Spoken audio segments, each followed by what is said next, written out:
চাঁদাবাজি তারেক জিয়া নিজে আইসা করে না। আমি বলতে আছি উনি বড় সাদাবাজ, দলের প্রধান। এই মন্ত্রী জাতীয় সরকারেরই দেখলাম প্রতিটা সরকারি দেখায় মুরগি খাওয়াই দেন। সাথী কারে ভোট দিবেন? আমার যারে ভালো লাগে হ্যারেই দিন। নির্বাচনকে ঘিরে সময়ের আলোর বিশেষ আয়োজন, ভোটের সময়ে স্বাগত। আজ ঘুরবো ঢাকা ৬ আসন। আপনি কি জানেন কোন এলাকা নিয়ে ঢাকা ৬ আসন? এই আসনের মধ্যে রয়েছে ওয়ারী, সূত্রাপুর, গ্যান্ডারিয়া ও কোতোয়ালি থানার অংশবিশেষ। তবে এই আসনের মধ্যে সব থেকে বেশি রয়েছে ঐতিহ্যবাহী স্থাপনা, এই যেমন আহসান মঞ্জিল, বিউটি বোর্ডিং কিংবা লালকুঠির। জানবো এই আসনের ভোটারদের সমস্যা এবং চাওয়া পাওয়া, এবং জানাবো প্রার্থীদের আশ্বাস। দর্শক রয়েছেন ভোটের সময়ের সঙ্গে, সাথে আছি আমি সৈয়দ আমিনুল ইসলাম এবং আমি আপনাদের সঙ্গে থাকছি ফেরদাউস সাগর।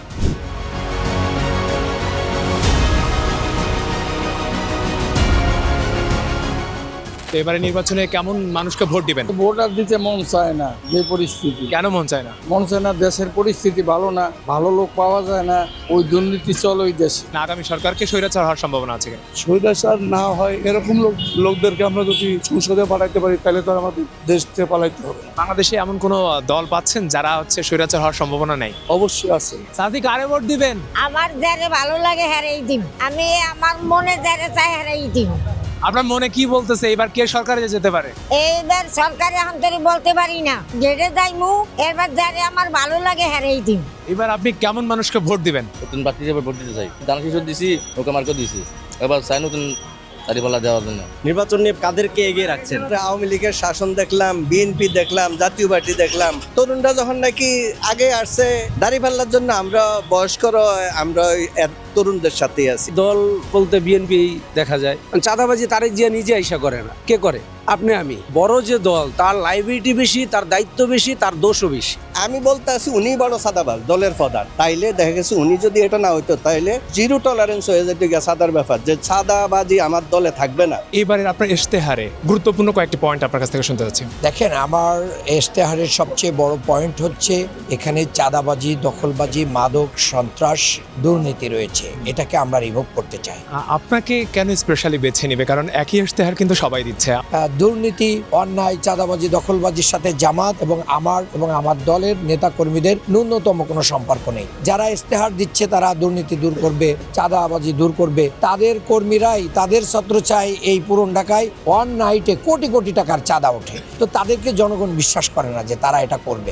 দর্শক, এই মুহূর্তে আমি রয়েছি বাংলা বাজারে। ঢাকার প্রাচীনতম এলাকাগুলোর মধ্যে এই বাংলা বাজার অন্যতম। ইতিহাস থেকে জানা যায় মুঘল আমলের পূর্বেই এই বাংলা বাজারের অবস্থান ছিল। তবে কেউ কেউ বলে থাকে বঙ্গালা শহরের কেন্দ্রবিন্দু ছিল এই বাংলা বাজার। ঢাকা ৬ আসনের একটি অন্যতম এলাকা এই বাংলা বাজার।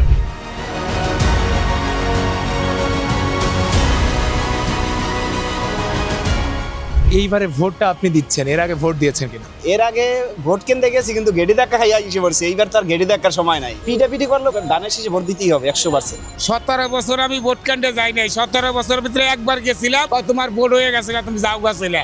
আমি কই আমার ভোটটা কে দিলাম এটা তার দেখতে চাই। তুমি কেন্দ্রে বাইরে তোমার আর কি, তুমি একটা ভোট দেওয়ার মালিক, ভোট দিয়ে যাও, পারো না চলে যাও। তোমার এত কথা কি দরকার? এবার সুযোগ পাইছি, আমার মনের পছন্দের মতো প্রার্থী, আমি তারা ভোট দেবো। এখানকার ভোটাররা কোন দিকে আগাচ্ছেন? বিএনপি আর জামাত, মনের প্রার্থী দুটা কে যাবে বলা যাচ্ছে না। এ যাবত যে নির্বাচন হয়েছে, আমাদের কাছে কখনো আমাদের মতামত জানতে চায়নি কেউ। তো আমি দেখতে পাচ্ছি যে এবার বিশেষ করে জামায়াত ইসলাম এরা আমাদের মতামত জানতে চাচ্ছে, আমরা কি চাই, আমাদের অধিকার কি, এই বিষয়ে তারা জানতে চাচ্ছে। তাই আমরা এতে খুব আগ্রহী। আসলে 24-এর পরে যে বাংলাদেশের স্বপ্ন মানুষ দেখেছিল, সেই স্বপ্নকে আপনারা দেখছেন কিনা? না না, এই স্বপ্ন তো বাস্তবে তার কিছুই নেই, আরো খারাপ করে দিকে গেছে। আগের চেয়ে চাঁদাবাজির উৎস তো আরো বাড়তি আছে। কারা করছে এগুলো? এগুলো তো নাম বলা যায় না। কেমন প্রার্থী চাই কি কমু, যে লঙ্কা যায় হনুমান হয়ে যায়। এই মন্ত্রী জাতীয় সরকারেরই দেখলাম প্রতিটা সরকারি দেখায় মুরগি খাওয়াই দেন। এই যে বিগত আওয়ামী লীগ সরকার কোন, জাতীয় পার্টি সরকার কোন, বিএনপি সরকার কোন, এরাই তো দেখ চালাইছে। তাদের আসে তো মনে করেন কিছুই পাইনি, কোনো ভালো একটা ফলাফল পাইনি। জামাত আসলে সুবিধা হবে যে আগে যে দুই দল ছিল বিএনপি এবং নৌকা, তারা অনেক দুর্নীতি করছে। তাদের মনে করেন দুর্নীতি করছে, তারা মনে করেন মানুষ অত্যাচারও করছে অনেকজন। আগামী দিনে এই বাংলাদেশকে একটা বাসযোগ্য নগরী হিসেবে গড়ে তুলতে চাই। সকল মৌলিক অধিকার জনগণের নিশ্চিত করতে চাই। আমাদের নগরীর যে বহুমুখী সমস্যা হয়েছে সেগুলোকে নিরসন করতে চাই। দূষণ মুক্ত একটি আগামী দিনে বাসযোগ্য নগরী, যেখানে আমাদের পরবর্তী প্রজন্মরা সুস্বাস্থ্যকর একটা পরিবেশে বেড়ে উঠবে, সেরকম একটা নগরী আমরা গড়ে তুলতে চাই। দর্শক, আজ আমরা ঘুরেছি ঢাকা ৬ আসনের অলি থেকে গলিতে। তুলে ধরেছি এই আসনের ভোটারদের চাওয়া পাওয়া, সমস্যা এবং প্রার্থীদের দেওয়া আশ্বাস। এই আসনের সব থেকে বড় ভয়ঙ্কর সমস্যা গ্যাসের বিল নিচ্ছে, কিন্তু ঠিকমতো গ্যাস পাচ্ছে না এলাকাবাসী। সাথে রয়েছে বিশুদ্ধ পানির বিরাট সংকট। ভোটের সময়ের আগামী পর্ব দেখার আমন্ত্রণ জানিয়ে আজ এখানেই শেষ করছি। আগামী পর্বগুলো দেখবার জন্য চোখ রাখতে হবে সময়ের আলোতে।